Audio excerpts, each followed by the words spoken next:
ಆದ್ದರಿಂದ ಸಿದ್ದರಾಮಯ್ಯನವರು ಡಿ.ಕೆ. ಶಿವಕುಮಾರ್ ಅವರು ಸುಳ್ಳಿನ ಸ್ಪರ್ಧೆಯಲ್ಲಿದ್ದಾರೆ. ಅವರು ಹುಬ್ಬಳ್ಳಿ ಘಟನೆ ಬಗ್ಗೆ ಹೇಳಿದರು. ಸಿದ್ದರಾಮಯ್ಯನವರು ಅಮಾಯಕನನ್ನ ಬಂಧಿಸಿದ್ದ, ಇವರಿಗೆ ಡಿಜೆಹಳ್ಳಿ ಕೆಜೆಹಳ್ಳಿಯಲ್ಲಿ ಅಮಾಯಕರು ಸಿಗ್ತಾರೆ. ಹುಬ್ಬಳ್ಳಿಯ ಪೊಲೀಸ್ ಸ್ಟೇಷನ್ದಲ್ಲಿ ಪೊಲೀಸ್ ಕಮಿಷನರ್ಗೆ ತಲೆ ಮೇಲೆ ಚಪ್ಪಡಿ ಹಾಕ್ತಾ ಇದ್ರು ಇನ್ನು ಸ್ವಲ್ಪ ಹೊತ್ತಾಗಿದ್ರೆ. ಅವರು ಅಮಾಯಕರು. ಇವರಿಗೆ ಇಲ್ಲಿ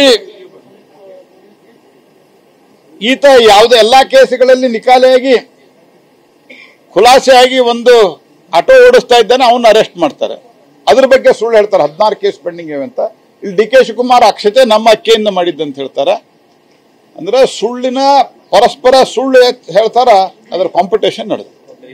ಆದ್ದರಿಂದ ಸಿದ್ದರಾಮಯ್ಯನವರು ಡಿ.ಕೆ. ಶಿವಕುಮಾರ್ ಅವರು ಸುಳ್ಳಿನ ಸ್ಪರ್ಧೆಯಲ್ಲಿದ್ದಾರೆ. ಅವರು ಹುಬ್ಬಳ್ಳಿ ಘಟನೆ ಬಗ್ಗೆ ಹೇಳಿದರು. ಸಿದ್ದರಾಮಯ್ಯನವರು ಅಮಾಯಕನನ್ನ ಬಂಧಿಸಿದ್ದ, ಇವರಿಗೆ ಡಿಜೆಹಳ್ಳಿ ಕೆಜೆಹಳ್ಳಿಯಲ್ಲಿ ಅಮಾಯಕರು ಸಿಗ್ತಾರೆ. ಹುಬ್ಬಳ್ಳಿಯ ಪೊಲೀಸ್ ಸ್ಟೇಷನ್ದಲ್ಲಿ ಪೊಲೀಸ್ ಕಮಿಷನರ್ಗೆ ತಲೆ ಮೇಲೆ ಚಪ್ಪಡಿ ಹಾಕ್ತಾ ಇದ್ರು ಇನ್ನು ಸ್ವಲ್ಪ ಹೊತ್ತಾಗಿದ್ರೆ. ಅವರು ಅಮಾಯಕರು. ಇವರಿಗೆ ಇಲ್ಲಿ ಈತ ಯಾವುದೇ ಎಲ್ಲಾ ಕೇಸುಗಳಲ್ಲಿ ನಿಕಾಲೆಯಾಗಿ ಖುಲಾಸೆಯಾಗಿ ಒಂದು ಆಟೋ ಓಡಿಸ್ತಾ ಇದ್ದಾನೆ, ಅವನ್ನ ಅರೆಸ್ಟ್ ಮಾಡ್ತಾರೆ. ಅದ್ರ ಬಗ್ಗೆ ಸುಳ್ಳು ಹೇಳ್ತಾರೆ. 16 ಕೇಸ್ ಪೆಂಡಿಂಗ್ ಇವೆ ಅಂತ. ಇಲ್ಲಿ ಡಿ.ಕೆ. ಶಿವಕುಮಾರ್ ಅಕ್ಷತೆ ನಮ್ಮ ಅಕ್ಕೆಯಿಂದ ಮಾಡಿದ್ದಂತ ಹೇಳ್ತಾರೆ. ಅಂದ್ರೆ ಸುಳ್ಳಿನ ಪರಸ್ಪರ ಸುಳ್ಳು ಹೇಳ್ತಾರ, ಅದರ ಕಾಂಪಿಟೇಷನ್ ನಡೆದು. ಆದ್ದರಿಂದ ಸಿದ್ದರಾಮಯ್ಯನವರು ಡಿ.ಕೆ. ಶಿವಕುಮಾರ್ ಅವರು ಸುಳ್ಳಿನ ಸ್ಪರ್ಧೆಯಲ್ಲಿದ್ದಾರೆ.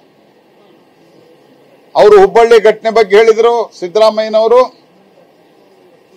ಅಮಾಯಕನನ್ನ ಬಂಧಿಸಿದ್ದ, ಇವರಿಗೆ ಡಿಜೆಹಳ್ಳಿ ಕೆಜೆಹಳ್ಳಿಯಲ್ಲಿ ಅಮಾಯಕರು ಸಿಗ್ತಾರೆ. ಹುಬ್ಬಳ್ಳಿಯ ಪೊಲೀಸ್ ಸ್ಟೇಷನ್ದಲ್ಲಿ ಪೊಲೀಸ್ ಕಮಿಷನರ್ಗೆ ತಲೆ ಮೇಲೆ ಚಪ್ಪಡಿ ಹಾಕ್ತಾ ಇದ್ರು ಇನ್ನು ಸ್ವಲ್ಪ ಹೊತ್ತಾಗಿದ್ರೆ. ಅವರು ಅಮಾಯಕರು. ಇವರಿಗೆ ಇಲ್ಲಿ ಈತ ಯಾವುದೇ ಎಲ್ಲಾ ಕೇಸುಗಳಲ್ಲಿ ನಿಕಾಲೆಯಾಗಿ ಖುಲಾಸೆಯಾಗಿ ಒಂದು ಆಟೋ ಓಡಿಸ್ತಾ ಇದ್ದಾನೆ, ಅವನ್ನ ಅರೆಸ್ಟ್ ಮಾಡ್ತಾರೆ. ಅದ್ರ ಬಗ್ಗೆ ಸುಳ್ಳು ಹೇಳ್ತಾರೆ. 16 ಕೇಸ್ ಪೆಂಡಿಂಗ್ ಇವೆ ಅಂತ. ಇಲ್ಲಿ ಡಿ.ಕೆ. ಶಿವಕುಮಾರ್ ಅಕ್ಷತೆ ನಮ್ಮ ಅಕ್ಕೆಯಿಂದ ಮಾಡಿದ್ದಂತ ಹೇಳ್ತಾರೆ. ಅಂದ್ರೆ ಸುಳ್ಳಿನ ಪರಸ್ಪರ ಸುಳ್ಳು ಹೇಳ್ತಾರ, ಅದರ ಕಾಂಪಿಟೇಷನ್ ನಡೆದು.